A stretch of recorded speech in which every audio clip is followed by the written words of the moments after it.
6.3 지방선거를 71일 앞두고 여야 모두 후보 공천 작업이 한창입니다. 여야 대표로부터 각 당의 선거 전략과 이번 선거가 갖는 의미까지 직접 들어보는 순서 마련했는데요.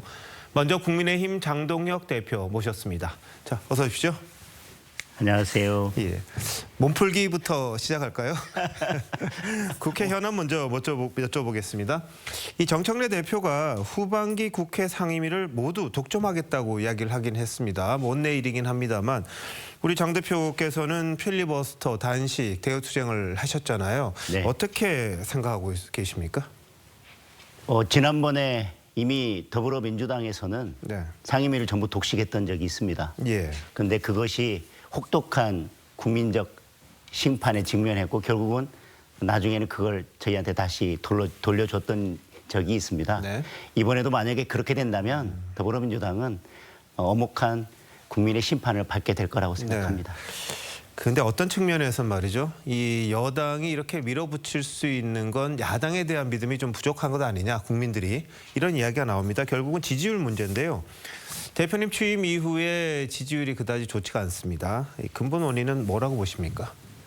정권 초기이고 대통령의 지지율이 받쳐주고 있는 것이 그 원인 중에 하나라고 생각합니다. 물론 저희들이 부족하고 더 국민의 삶 속으로 들어가야 되는 부분도 있겠지만 결국 정권 초기인데다가 여당의 지지율은 결국 대통령의 지지율과 연동돼 있고 또 그것이 결국은 야당의 지지율에도 영향을 미치는 점도 있다고 생각을 합니다. 네. 자, 이제 내부 문제 한번 짚어보도록 하겠습니다.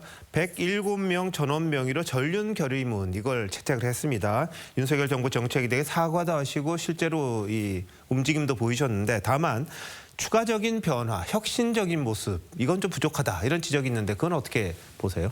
여러 노력들을 하고 있지만 혁신, 변화, 그 속도와 강도에 대해서는 느끼시는 것들이 다 다르실 거라고 생각합니다. 부족한 부분들은 앞으로 더 채워나가겠지만 결국 국민의 힘이 나아가야 될 변화와 혁신의 방향은 국민의 삶을 더 잘 살피는 것이고 변화의 방향 또한 국민의 삶을 더 잘 살피는 것이라고 생각합니다. 네. 자, 그런데 지금 지방선거가 목전에 와 있잖아요. 2018년 때의 이 참패의 기억을 떠올리시는 분도 있습니다. 그 분위기가 어떻게 반영이 되냐 하면 빨간 옷 못 입겠다. 흰색 옷 입고 선거운동 하겠다. 이런 사람들도 있는데 반정카드 준비 중이십니까? 여러 고민들을 하고 있습니다. 그리고 선거를 잘 치러내기 위해서 여러 아이디어들을 모으고 있습니다. 그런데 우선 중요한 것은 손자병법에 그런 말이 있습니다. 선승구전. 전투에 나가서 어떻게든 이기려 하는 것보다 전투에 나가기 전에 이길 수 있는 준비를 하고 싸워야 된다는 말입니다. 저는 패배의식에 젖는 것보다 이길 수 있다, 승리할 수 있다라는 마음 자세를 갖는 것부터가 선승의 조건 중에 하나라고 생각합니다. 네, 마음가짐 중요한 부분이긴 합니다. 근데 뭔가 구체적인 모습이 좀 보여야 되는 것 아니냐 이런 이야기가 나올 수 있어요. 근데 뭐 오세훈 서울시장 같은 경우에 혁신 선대위 요구했는데 대표님은 이기는 선대위를 말씀하셨습니다. 구체적인 보관이 있으신 건가요? 어떻게 이기시려는 건가요? 저는 혁신 선대위와 제가 말씀드린 이기는 선대위가 크게 다르지 않다고 생각합니다. 결국은 혁신 선대위도 어떻게든 선거에 이길 수 있도록 선대위를 잘 꾸려보자라고 하는 이야기로 돌아갈 것입니다. 제가 말씀드린 이기는 선대위도 결국은 선거 전략을 잘 짜고 국민 속으로 들어가서 확장을 해서 결국 승리할 수 있는 선대위 구성을 말씀드린 것이기 때문에 저는 두 가지가 크게 다르지 않다고 생각을 하고 지금 선대위를 준비하고 있습니다. 통상 지금까지 선거에 있어서는 후보가 확정이 되면 곧바로 선대위를 띄워왔었습니다. 저희들도 어느 정도 후보가 후보 공천이 마무리되면 선대위를 띄울 수 있도록 준비하겠습니다. 네, 말씀 잘 들었는데요. 근데 지방선거에서 어느 정도를 얻으시면 승리했다 이렇게 말씀하실 수 있을까요? 그 승리의 기준은 다 다를 거라고 생각합니다. 이전에 저희 국민의힘에서 탄핵 이후에 치러진 선거에서 두 곳을 저희들이 승리를 했었습니다. 지금도 같은 상황이고 정권 초기입니다. 여러 가지 좋지 않은 어려운 상황이기 때문에 어떤 기준을 가지고 승리했다라고 한마디로 말씀드리긴 어렵겠지만 다른 언론에서도 제가 한번 말씀드렸던 것처럼 결국은 가장 격전지로 예상되는 서울과 부산 승리가 결국은 이 정도면 어려운 상황 속에서도 선거를 잘 치러냈다라고 평가받을 수 있는 기준이 아닐까 싶습니다. 그 말씀이 가장 중요한 부분인 것 같기도 합니다. 그런데 일부에서는 말이죠. 지금 지방선거가 중요한 게 아니다. 장동혁에겐. 그 이후 또 다른 당권을 노린다. 이런 얘기가 나옵니다.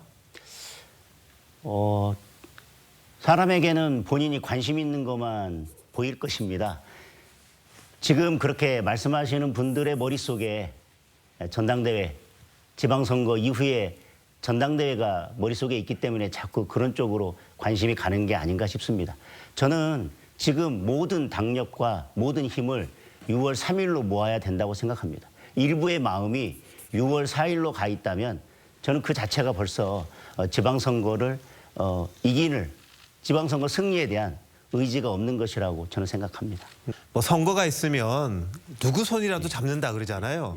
근데 지금 보면은 좀 뺄셈의 정치가 있다 이런 지적도 있습니다. 다만 시간은 있거든요. 네.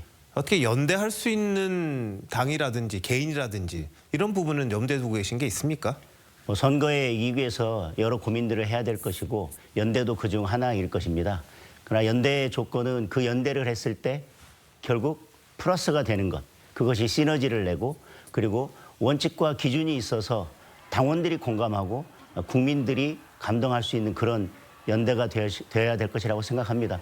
그런 범위에서 연대나 다른 여러 방안들을 검토하고 고민하겠습니다. 자, 그중에 이제 연대라고 했을 때 나오는 게 이제 제명당하긴 했습니다. 한동훈 전 대표 이야기가 나와요. 이게 어떻게 보면 당내 징계에서 비롯된 부분 아닙니까? 근데 통합을 위해서 혹시 이런 부분에 대한 대사면이라든지 그런 걸 구상하고 계시지는 않습니까? 이미 가처분 2개의 결정이 있었고요. 그 부분에 대해서는 저희들이 추가로 법적 대응을 하지 않았습니다. 물론 가처분 결정을 보면 사법부가 지나치게 정치에 개입한다는 느낌도 없지 않지만 그러나 지금 지방선거를 앞두고 더 이상의 갈등이 있어서는 안 되기 때문에 저희들이 법적 대응은 하지 않고 있습니다.